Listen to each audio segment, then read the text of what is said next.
Hello everyone. आज हम लोग बीएमएस सिविल इंजीनियरिंग और सॉल्यूशन में आज सिविल इंजीनियरिंग का सबसे बेसिक कंसेप्ट मैकेनिक्स के बारे में पढ़ेंगे। मैकेनिक्स एक ये जो सब्जेक्ट है इसका हर जगह हम लोग यूज़ करेंगे। हर एक चाहे वो कोई भी सब्जेक्ट पढ़े, मैकेनिक्स का बहुत ही इम्पोर्टेंस होगा। तो हम लोग एक बेसिक इंट्रोडक्शन की तरह जो है मैकेनिक्स इंजीनियरिंग मैकेनिक्स के बारे में पढ़ेंगे। तब हम आगे जो है उसका डिफरेंट चैप्टर्स को और डिफरेंट सब्जेक्ट्स को हम लोग कवर करेंगे। तो आज जैसे सबसे पहले हम लोग देखेंगे कि मैकेनिक्स क्या होता है। ठीक है, ये एक फिजिक्स का पार्ट है। आप लोग पहले पढ़े होंगे फिजिक्स में कि मैकेनिक्स पढ़ते हैं। तो उस मैकेनिक्स में हम लोग फिजिक्स में क्या क्या पढ़ते हैं, जो मैकेनिक्स का काम होता है, जिसमें हम लोग फिजिक्स में जो पढ़े हैं मैकेनिक्स, उसमें ये होता है कि किसी भी फोर्स का किसी फिजिकल बॉडी पे क्या इफेक्ट होता है। कोई भी बॉडीज है उस पर जो है फोर्स और डिस्प्लेसमेंट्स दोनों का क्या इफेक्ट होता है। अब जब ये बॉडी पे इफेक्ट होगा तो वो आसपास के इन्वायरमेंट को भी इफेक्ट करेगा। अगर मान लीजिए कि कोई बॉडी मूव कर रहा है तो ऑब्वियसली उसके आसपास का इन्वायरमेंट भी जो है मूव कर रहा है। तो वैसे भी हम लोग जब क्लासिकल मैकेनिक्स देखते हैं तो उसमें हम लोग उस चीज़ को काउंट नहीं करते हैं कि वो जो है इन्वायरमेंट में क्या इफेक्ट पड़ता है। वो बहुत कम उतना हम लोग देखते हैं कि हवा पे क्या इफेक्ट आया, आसपास में क्या इफेक्ट आया।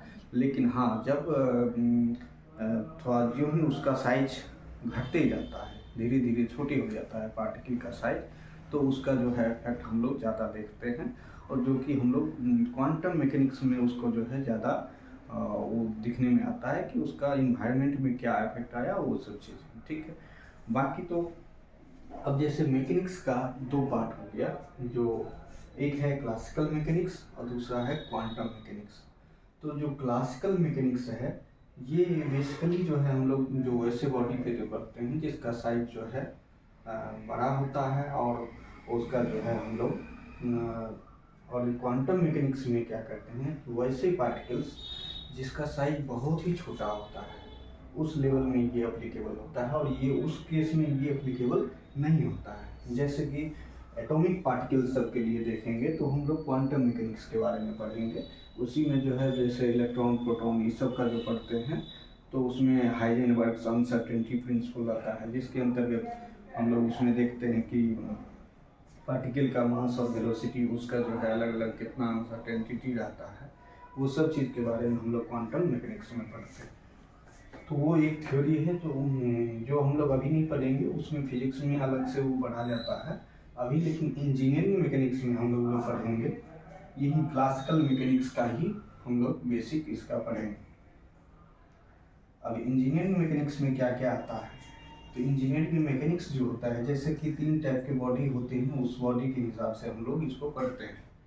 इंजीनियरिंग मैकेनिक्स में जो है अगर हम रिजिड बॉडी के लिए पढ़ते हैं, जो सॉलिड बॉडी है उसके लिए, जिसका डिफॉर्मेशन वैसे रिजिड बॉडी मतलब सॉलिड बॉडी हुआ ये भी, और ये भी सॉलिड बॉडी होता है, लेकिन इसमें जो है रिजिड होता है। मतलब एक पार्टिकल जब मूव करेगा तो सब पार्टिकल जो है मूव करेगा, एक पॉइंट पे फोर्स लगेगा तो उसी के लाइन ऑफ एक्शन में जितना पार्टिकल होगा उतना ही फोर्स उसमें भी लगेगा।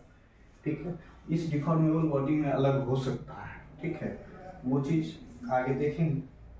लेकिन रिजिड बॉडी के लिए जो हम लोग पढ़ते हैं, जो पार्ट पढ़ते हैं मैकेनिक्स का, वो कहलाता है स्टैटिक्स और डायनामिक्स।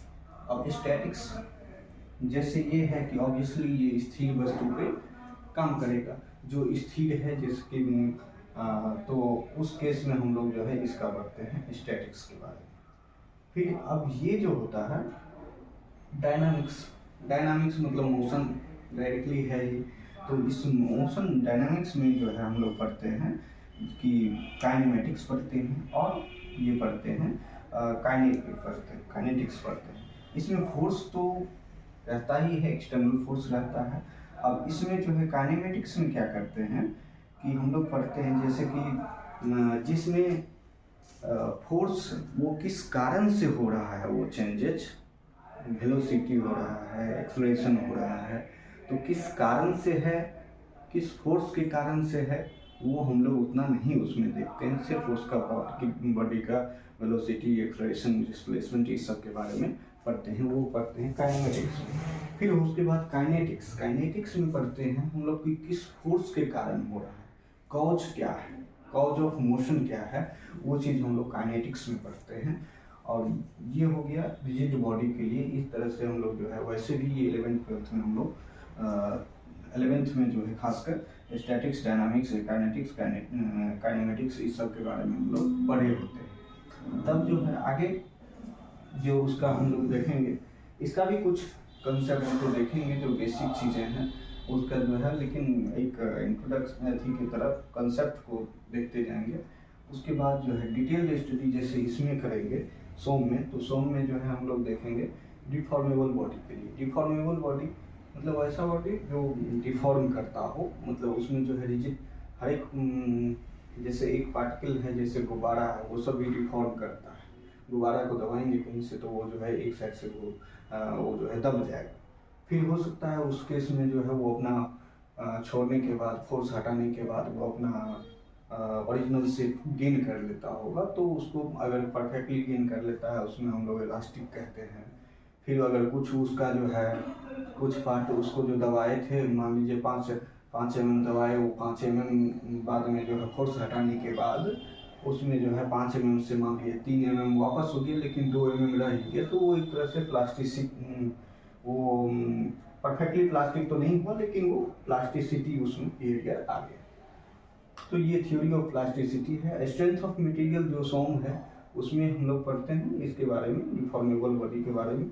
और उसके बाद हम लोग थ्योरी ऑफ इलास्टिसिटी पढ़ेंगे। थ्योरी ऑफ प्लास्टिसिटी मतलब इसका कहाँ कहाँ किस तरह से यूज होगा, ये सब चीज़ का जो है, ये बहुत ही हमारा, ये दोनों जो है बहुत ही बेसिक कंसेप्ट होगा, जो कि हर एक स्ट्रक्चर एनालिसिस करेंगे, चाहे जो भी आगे का चीज़ डिजाइन करेंगे, उस सब के लिए हमको बहुत ही इम्पोर्टेंट होगा। अब जैसे फ्लूइड्स के लिए जो मैकेनिक्स यूज होता है, उस केस में हम लोग पढ़ेंगे आइडियल फ्लूइड, जो अभी आइडियल फ्लूइड के बारे में पढ़ेंगे, और इसका जो उससे रिलेटेड मैकेनिक्स जिसका एप्लीकेशन हम लोग करते हैं, वो सब चीज़ जो है रियल फ्लूइड, आइडियल फ्लूइड, इस सब के बारे में, तो ये फ्लूइड मैकेनिक्स में पढ़ते हैं। तो ये हो गया कि इस क्लासिकल मैकेनिक्स, या फिर कहें तो इसका जो हम सिर्फ इंजीनियरिंग मैकेनिक्स की बात करते हैं, तो उसी में जो है हम लोग ये चीज़ आगे पढ़।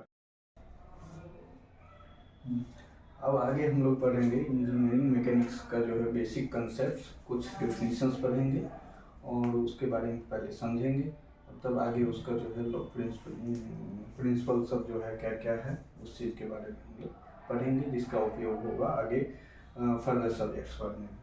जैसे इंजीनियरिंग मैकेनिक्स का जो सबसे बेसिक है, जैसे कि क्वांटिटी, कितने तरह के क्वांटिटी होते हैं, जैसे कि ये हो गया स्केलर, वेक्टर और टेंसर, 3 तरह के फिजिकल क्वांटिटी उसमें होते हैं, जो एक हो गया स्केलर, वेक्टर और टेंसर। अब स्केलर जैसे होता है कि स्केलर में इसमें सिर्फ जो है इस राशि को, स्केलर जो क्वांटिटी है उसको हम सिर्फ उसके मैग्नीट्यूड से एक्सप्रेस कर सकते हैं, सिर्फ उसमें मैग्नीट्यूड चाहिए और कुछ नहीं चाहिए स्केलर के लिए। अब ये जो स्केलर है, जैसे कि लेंथ है, तो लेंथ में हम अगर किसी को कहते हैं 10 मीटर है, तो वो क्या है, परफेक्टली है कि 10 मीटर है, और उसमें जो है हमको डायरेक्शन देने की ज़रूरत नहीं है, ना इधर है या उधर है, ये चीज़ हमको देने की ज़रूरत नहीं है। वही चीज़ अगर हम वेक्टर में देखते हैं तो हमको मैग्नीट्यूड भी बताना पड़ता है और डायरेक्शन भी बताना पड़ता है। तो मैग्नीट्यूड और डायरेक्शन दोनों इसमें हमको बताना पड़ेगा, तब जो है वो वेक्टर को समझ पाएगा कि वो वेक्टर क्या है, वो कैसा है। अगर हम फोर्स के बारे में बताते हैं, तो फोर्स जो होता है कि मान लीजिए अगर जो हम कहेंगे 10 न्यूटन फोर्स लगा रहे हैं, लेकिन 10 न्यूटन फोर्स कहेगा कहाँ लगा रहे हैं, किस ओर लगा रहे हैं, ये जब तक पता नहीं रहेगा हम लोग जो है उसके बारे में नहीं स्पेसिफाई कर सकते हैं कि वो किस तरह का क्या कर रहा है, ठीक है। तो यही स्केलर में जैसे कि हो गया सिर्फ मैग्नीट्यूड रहेगा, स्केलर जो क्वांटिटी है उसको एक्सप्रेस करने के लिए क्या चाहिए, हमको सिर्फ मैग्नीट्यूड चाहिए। अब जैसे इसी में जैसे एग्जाम्पल के लिए बताएं कि लेंथ है। अब लेंथ में क्या करेंगे, सिर्फ हम मान लीजिए कि 10 मीटर कर दिए, तो इसका मतलब हुआ 10 मीटर, m को छोटा, तो 10 मीटर कर दिए, तो इससे हमको काम हो जाएगा सिर्फ कि क्योंकि इसमें सिर्फ जो है हमको अच्छे से मतलब मैग्नीट्यूड से मतलब। अगर इसी में देखेंगे, इसका जैसे डेंसिटी हो गया, ये सब अभी जैसे स्केलर में है, डेंसिटी है। डेंसिटी में क्या है कि किसी बॉडी का डेंसिटी है मास बाय वॉल्यूम है, तो ये जो है इसका मास बाय वॉल्यूम। ये मास भी स्केलर क्वांटिटी है, वॉल्यूम भी स्केलर क्वांटिटी है, और ये डेंसिटी भी स्केलर क्वांटिटी है, लेंथ भी, मास, ये सब जो है क्या है, स्केलर क्वांटिटी है। फिर उसके बाद इस सब में क्या होता है, सिर्फ मैग्नीट्यूड होता है। जैसे मास के लिए, अगर मास के लिए सिर्फ हम लोग क्या करते हैं कि इतना केजी है, इतना ग्राम है, अलग अलग यूनिट है उसका जो केजी और ग्राम। लेकिन ये क्या है, अगर हम 10 केजी बोल देंगे तो 10 केजी वो हो जाएगा कि समझ जाएगा कोई कि 10 किलो आलू है, 10 किलो आलू है। तो 10 किलो जो है जब ये बोल दें तो वो क्या होगा कि एक तरह से कि उसको हम स्पेसिफाई कर दें उसको कि किलो, अगर सिर्फ बता दिए कि क्या किलो है, किलो उसका क्या है, किलोग्राम क्या है, उसका यूनिट है। लेकिन जो 10 बोल रहे हैं उसका जो है मात्रा है, तो वो फिर क्वांटिटी है। अब जैसे मास हो गया, वॉल्यूम हो गया, तो ये सब चीज़ क्या है, डेंसिटी का। जैसे हम अगर ग्राम पर सीसी कह दिए, किलोग्राम पर मीटर क्यूब कह दिए, तो ये इसका क्या हो गया, इससे 10 किलोग्राम पर मीटर क्यूब है। जैसे पानी का डेंसिटी कहेंगे, तो उसी तरह से 1 ग्राम पर सीसी मतलब 1 ग्राम पर सेंटीमीटर क्यूब है। तो जो है उसका स्पेसिफिकेशन हम उसको एक्सप्रेस कर देंगे सिर्फ मैग्नीट्यूड के टर्म में, ठीक है। इसके लिए सिर्फ मैग्नीट्यूड चाहिए। फिर उसके बाद अगर दूसरा देखते हैं जैसे कि वेक्टर में, तो वेक्टर में जैसे कि मैग्नीट्यूड हो गया, दूसरा क्या चाहिए, डायरेक्शन। अब जैसे इसका जो एग्जांपल मैग्नीट्यूड और डायरेक्शन दोनों देना पड़ेगा, इसमें बोथ।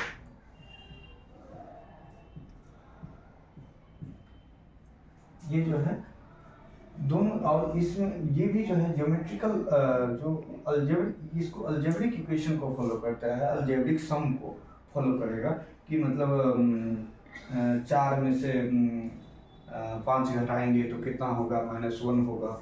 इस चीज़ को ये जो है फॉलो करेगा। 4 और 5 को जोड़ेंगे तो कितना होगा, हमारा जो है 9। जैसे कि मान लीजिए 5, ये इस तरह इसका जो मल्टीप्लिकेशन या एडिशन सब्सट्रैक्शन जो होगा वो अलजेब्रिक नियम के आधार पे होगा। अलजेब्रिक नियम जैसे कि क्या है, 5 + 4 को जोड़ेंगे तो कितना होगा, 9। तो ये अलजेब्रिक नियम है। यही चीज़ अगर हम वेक्टर में करेंगे तो वो चीज़ 5 + 4 9 नहीं हो। उसका जो है डिपेंड करता है कि 5 का डायरेक्शन क्या है और 4 का डायरेक्शन क्या है। अगर यही 5 + 4 यहाँ पे वेक्टर में आपका क्या हो जाएगा कि 5 + 4 जो है कभी 1 भी हो सकता है और 9 भी हो सकता है, और 1 और 9 के बीच में कुछ हो सकता है, ठीक है। माइनस में भी हो सकता है, प्लस में भी हो सकता है, डायरेक्शन पे डिपेंड करता है। तो ये जो है जैसे ये 5 + 4 यहाँ पे 9 हो गया, यहाँ पर 5 - 1 बराबर कितना हो गया, 4 हो गया। तो इसी तरह से अगर इसमें देखेंगे तो वेक्टर में मैग्नीट्यूड भी होगा, डायरेक्शन भी होगा। ये दोनों होने के बावजूद भी एक चीज़ ये ध्यान रखना है कि ज्योमेट्रिकल लॉ को फॉलो करता है, ये जो है अलजेब्रिक नियम को फॉलो करता है, और ये किसको फॉलो करेगा, ज्योमेट्रिकल लॉ को। जैसे कि ये बहुत इंपॉर्टेंट ज्योमेट्रिकल है, क्योंकि ये अगर नहीं ध्यान देंगे तो उसमें जो है अंदर आ जाएगा। जैसे कि एग्जांपल अभी हम देते हैं, एग्जांपल के लिए अगर इसमें देखिएगा तो ये जैसे फोर्स हो गया, मोमेंट हो गया, ठीक है, फोर्स, मोमेंट और ये सब चीज़ जैसे इसमें आपका एनर्जी भी जो है इसी में आ जाएगा, ठीक है। इसमें जो है फोर्स हो गया, सरफेस टेंशन हो गया, तो ये सब चीज़ जो है इसी में आता है, फोर्स, मोमेंट। अब फोर्स के बारे में अगर देखें तो जैसे ही हम फोर्स कहेंगे तो फोर्स बराबर ये लिखेंगे 10 न्यूटन। लेकिन ये कंप्लीट इंफॉर्मेशन नहीं है, इससे हम 10 न्यूटन बोल देने से काम नहीं होगा। इसको जो है हम लोग वेक्टर में ये साइन ऊपर में देते हैं और ये बताना पड़ेगा कि ईस्ट है या वेस्ट है। अगर ईस्ट कर दिए तो इसका मतलब पूरब की ओर 10 न्यूटन लग रहा है, तो ये इसका क्या हो गया, डायरेक्शन हो गया। अगर कभी कभी हम लोग क्या प्लस माइनस अपना कन्वेंशन ले लेंगे कि हम प्लस कर रहे हैं तो प्लस कर रहे हैं तो किधर है और माइनस कर रहे हैं तो किधर है। अगर हम इसको एक्स डायरेक्शन भी लिख सकते हैं। अगर सिर्फ ये सिस्टम में देखें, ये एक्स है और ये वाई है और ये मान लीजिए जेड है, तो फोर्स अगर इधर की ओर लग रहा है, ये फोर्स लग रहा है 10 न्यूटन, तो इसको हम लोग क्या लिख सकते हैं, ये जो है 10 न्यूटन एक्स डायरेक्शन। अब एक्स डायरेक्शन में आगे हम लोग पढ़े थे कि उसमें आई कैप लिख सकते हैं, तो वो उसका डायरेक्शन को बताता है। तो ये जो है फोर्स और ये जो मोमेंट होगा, इसको इस तरह से हम लोग एक्सप्रेस करते हैं कि इसमें डायरेक्शन दे करके उसमें जो है मैग्नीट्यूड तो 10 न्यूटन हो गया और डायरेक्शन क्या हो गया, ईस्ट हो गया। या फिर हम एक्स डायरेक्शन, वाई डायरेक्शन इस तरह से भी एक्सप्रेस करते हैं, आई कैप, जे कैप और के कैप। आई कैप इसके लिए हम लोग यूनिट वेक्टर है और ये जो है इसका जो है वाई डायरेक्शन के लिए जे कैप है और जेड डायरेक्शन के लिए के कैप, जो कि हम लोग पढ़े हुए हैं, जिसको एक बार हम लोग रिवाइज करेंगे, देखते हैं आगे। फिर टेंसर जो है, अब टेंसर क्या है, टेंसर में क्या होता है, मैग्नीट्यूड भी है, डायरेक्शन भी है और एक प्लेन भी चाहिए कि वो किस प्लेन पे एक्ट कर रहा है। ठीक है, एक प्लेन भी चाहिए। तो ये इसमें एक लिखेंगे पहले तो मैग्नीट्यूड, डायरेक्शन और इसमें क्या चाहिए, प्लेन। किस प्लेन पे वो एक्ट कर रहा है ये देखना होता है। ठीक है, किस प्लेन के अगेंस्ट है वो चीज देखते हैं। जैसे इसमें हम देखेंगे मोमेंट ऑफ इनर्शिया। ठीक है, मोमेंट ऑफ इनर्शिया लिखेंगे आई एक्स एक्स। उसमें एक्स जो प्लेन, एक प्लेन होता है और एक डायरेक्शन होता है। तो अगर हम आई एक्स एक्स लिखते हैं, आई वाई वाई लिखते हैं, तो उसके बारे में जो है हम लोग यहाँ पे उसको डायरेक्शन को शो करेंगे और तब इसका जो है तब ये कंप्लीट होगा। स्ट्रेस स्ट्रेन, स्ट्रेस जो पढ़ेंगे वो टेंसर क्वांटिटी होगा, स्ट्रेन भी जो क्या है टेंसर क्वांटिटी होगा। और उसमें हम लोग पढ़ेंगे कि उसको जो है किस तरह से एक्सप्रेस करेंगे, वो चीज़ हम आगे पढ़ेंगे। लेकिन अब जैसे कुछ वैसा चीज़ जो कि मान लीजिए कभी कभी जो कंफ्यूजन होता है उसके बारे में।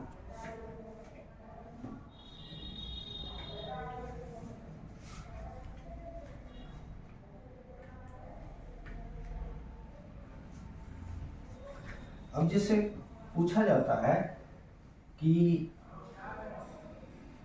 करंट क्या है, करंट स्केलर है या वेक्टर है। करंट जो है, अगर कोई सर्किट है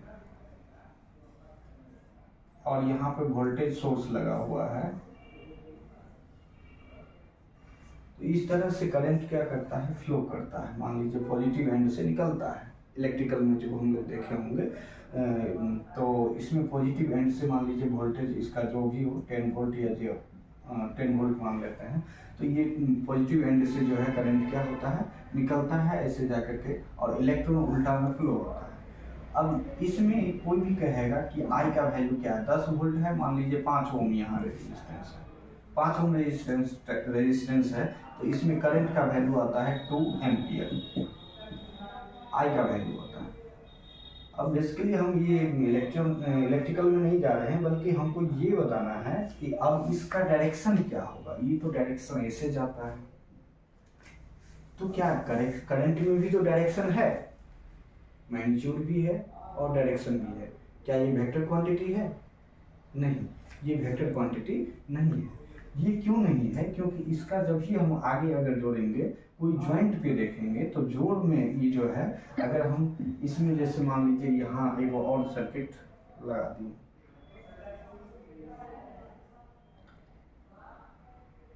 इसी में जो है एक और ये कर दीजिए, तो अब जो यहाँ से आ रहा होगा, मान लीजिए कि यहाँ से जो है ये अगर वोल्टेज हटा दिए, इतना वोल्टेज दे दिए कि ये जो है हम लोग जो मान लेते हैं रेजिस्टेंस के अनुसार ये भी अलग हो गया।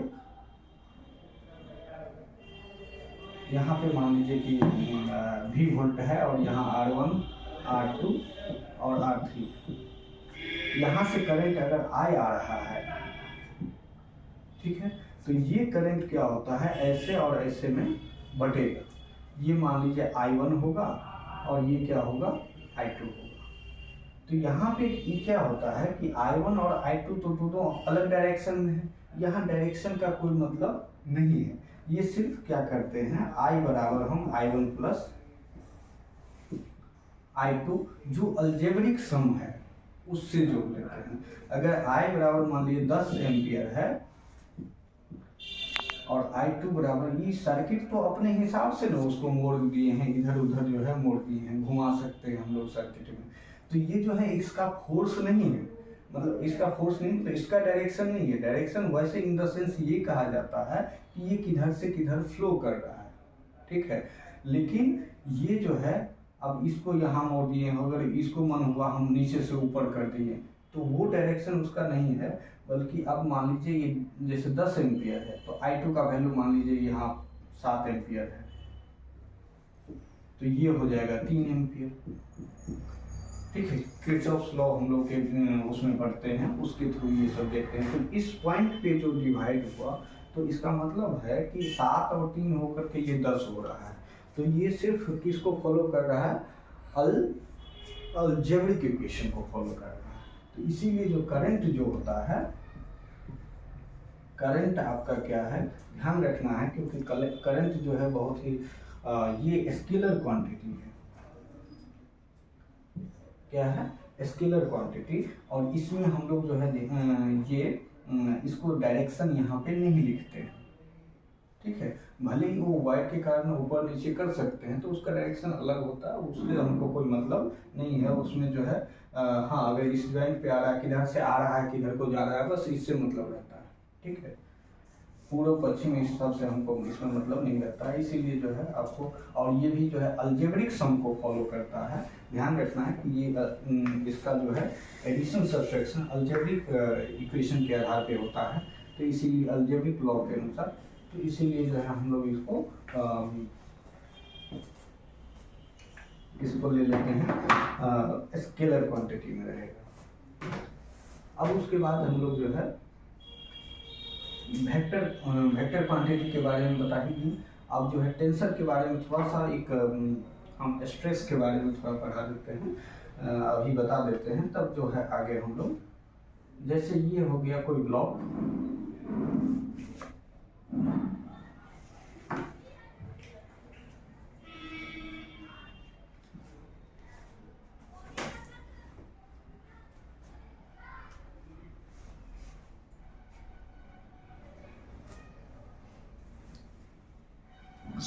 अब अगर ये इस सेक्शन जो है यहाँ देखते हैं कि ये प्लेन कौन सा है, मतलब अगर ये है इसी में अगर देखते हैं इस तरह से कोई अथी है, कोई ऑब्जेक्ट मान लीजिए इस तरह से है, तो इसमें हम लोग देखते हैं यहाँ पे जो है ये एक्स एक्सिस मानते हैं, इसको वाई एक्सिस मानते हैं, और इस पे जो है हम लोग स्ट्रेस जब देखते हैं तो इसमें हम लोग को देखना पड़ता है इसका कि स्ट्रेस को जो लिखते हैं, स्ट्रेस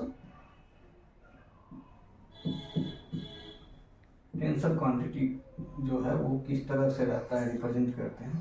तो स्ट्रेस जैसे लिखाता है, ये लिखाता है सिग्मा या टॉ लिख लीजिए। तो ये जो टॉ होता है, tau X Y, tau X Y लिखते हैं। अब ये एक्स जो रिप्रेजेंट करता है ये प्लेन को रिप्रेजेंट करता है। किसको रिप्रेजेंट करता है, प्लेन को, और वाई रिप्रेजेंट करता है डायरेक्शन को। इसका मतलब हुआ कि ये जो टेंसर क्वांटिटी है उसको रिप्रेजेंट करने के लिए हमको मैग्नीट्यूड तो चाहिए ही, और साथ ही प्लेन भी चाहिए और डायरेक्शन भी चाहिए, ठीक है। और किसी एक प्लेन पे जाएंगे तब जो है ज्योमेट्रिक तरीका से जोड़ सकते हैं, ठीक है। कुछ लोग इसमें कंफ्यूजन अगर हो रहा है कि अलजेब्रिक और ज्योमेट्रिक में क्या कहने का मतलब है, वो हम इसमें थोड़ा एक्सप्लेन कर देते हैं। जैसे अलजेब्रिक समीशन में अलजेब्रिक वो हो गया कि जैसे 4 + 5 बराबर क्या हुआ, 9 हो गया, लेकिन ये हो गया अलजेब्रा के अकॉर्डिंग, ठीक है। लेकिन ज्योमेट्रिक जो करता है, ज्योमेट्रिक में क्या करते हैं, 4 + 5 जो है ये कुछ भी हो सकता है, 9 भी हो सकता है, 1 भी हो सकता है, ठीक है। वो कैसे हो सकता है, तो ये जैसे है 1 से 9 तक हो जाएगा, 1 to 9। ये कैसे, तो इसमें क्या होता है कि मान लीजिए ये 4 न्यूटन हो गया, ठीक है। अब इसी में अगर हम और 5 न्यूटन यहाँ जोड़ देंगे तो ये हो गया टोटल ओवरऑल क्या हो गया, यहाँ से लेकर के यहाँ तक 9 न्यूटन, ठीक है। ये इतना बराबर इसको जोड़ दिए तो ये हो गया। लेकिन अगर इसी में ये हो गया 4 न्यूटन, ठीक है। अब अगर हम 5 न्यूटन को यहाँ से इसको जो है अपोजिट डायरेक्शन में ले लें, 5 न्यूटन, जब ये इस दोनों को जोड़ेंगे तो ये ऊपर इसका बराबर हो जाएगा, ये वैल्यू यहाँ से ये इधर की तरफ 1 न्यूटन हो जाएगा। मतलब ये देखिए कि इस 5 को और 4 को जोड़ें तो 1 न्यूटन हो गया।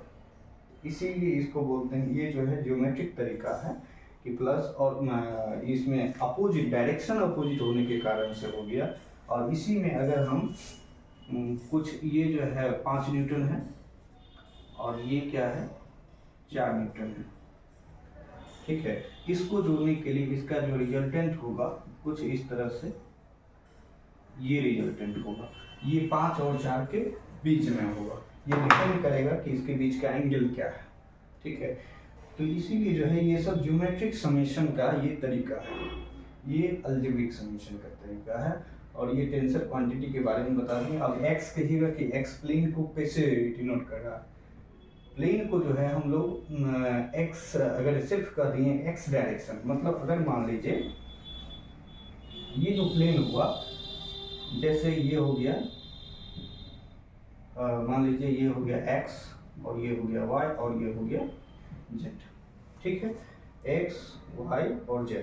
तो अब जो है XY प्लेन, जो ये हो गया XY प्लेन हो गया, ये जो है XY प्लेन हो गया। लेकिन जब ये हम देखेंगे तो YZ प्लेन, ये जो देख रहे हैं ये प्लेन जो है YZ है, और इसका जो सेंटर लाइन होगा किधर की तरफ, X के तरफ। तो इस प्लेन को बोलेंगे हम लोग क्या, X प्लेन। मतलब ये जो है अगर ये X है, ये Y है और ये Z है, तो ये जो है ये प्लेन जो हो गया ये कहलाता है एक्स प्लेन। YZ प्लेन को ही एक्स प्लेन भी लिखते हैं, और XY प्लेन को क्या बोलेंगे, Z प्लेन, ठीक है। मतलब दो करके जो लिखते हैं उसको हम सिर्फ उसका जो तीसरा डायरेक्शन शो करता है उसको हम लोग बोलते हैं कि वो उसका प्लेन का इंडिकेटर है। इसीलिए जो है ये टेंसर में ये चीजें हैं। अब जो है स्केलर वेक्टर टेंसर जो है क्वांटिटीज के बारे में था बेसिक। उसके बाद जो है अब कुछ और डेफिनेशंस जैसे हमको इसमें ज़रूरत होगी। तो जैसे पार्टिकल्स क्या होता है, पार्टिकल जब भी हम बात करेंगे कि पार्टिकल बोलेंगे तो बोलेंगे कि उसका डायमेंशन लंबाई चौड़ाई नहीं है, डायमेंशन उसका कुछ नहीं है, लंबाई चौड़ाई कुछ भी नहीं है, ठीक है। डायमेंशन लेस होगा वो, ठीक है। और साथ ही जो है उसमें जो है कुछ मास भी होगा, कुछ स्मॉल मास हो सकता है, ठीक है। तो ये पार्टिकल जो है वैसे चीज को कहेंगे जिसमें कि डायमेंशन लेस है, बहुत ही मतलब एक पॉइंट की तरह समझ लीजिए कि पॉइंट जो है क्या होता है, डायमेंशन लेस होता है, लंबाई चौड़ाई उसमें नहीं होता है, और लेकिन इसमें मास होगा तो वो पार्टिकल कहलाएगा। अब रिजिड बॉडी जब हम बात कर रहे होंगे, अब आगे जो भी रिजिड बॉडी की बात होगी, तो रिजिड बॉडी जो है वैसा है कि जिसका जो है मान लीजिए एक कोई बॉडी है, रिजिड बॉडी में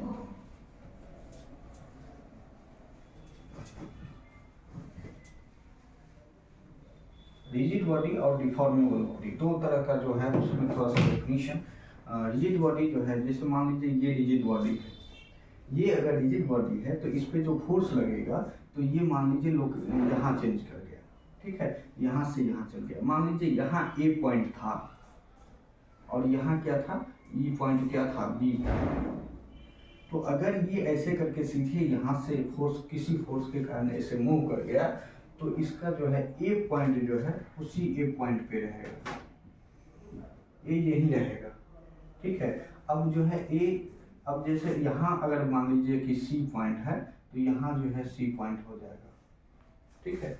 लेकिन इसके बीच का डिस्टेंस जो है, इसके बीच का डिस्टेंस अगर d1 है, तो यहाँ जो है d1 होगा, मतलब जो वैल्यू यहाँ है वही वैल्यू यहाँ होगा। और यहाँ जो है b है, तो इसके बीच का डिस्टेंस जो होगा वो मान लीजिए d2 है, तो यहाँ भी पहले भी जो है d2 ही रहा होगा, तब ये जो है ये, मतलब ये दोनों जो है सेम रहेगा, एक जगह से दूसरी जगह फोर्स के कारण जाने के बाद भी जो है सेम रहेगा। तो ये आपका कहलाएगा रिजिड बॉडी, ठीक है।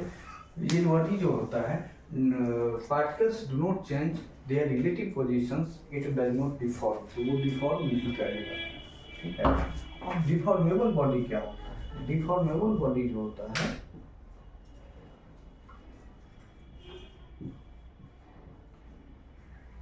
ये जो डिफॉर्मेबल बॉडी होता है, डिफॉर्मेबल बॉडी में तो ये पोजीशन जो है चेंज कर जाएगा, ठीक है। ये पोजीशन जो है फोर्स के कारण, अगर किसी फोर्स के कारण हुआ है, तो ये पोजीशन जो है यहाँ से यहाँ तो जाएगा ही, साथ ही इसमें भी आपस में जो है डिस्टेंस चेंज हो जाएगा, तो उसको हम लोग बोलेंगे डिफॉर्मेबल बॉडी, चाहे वो फोर्स के कारण हो, टॉर्क के कारण हो, ठीक है। अब हम लोग आगे देखेंगे फोर्स के बारे में, फिर सिस्टम ऑफ फोर्स के बारे में पढ़ेंगे।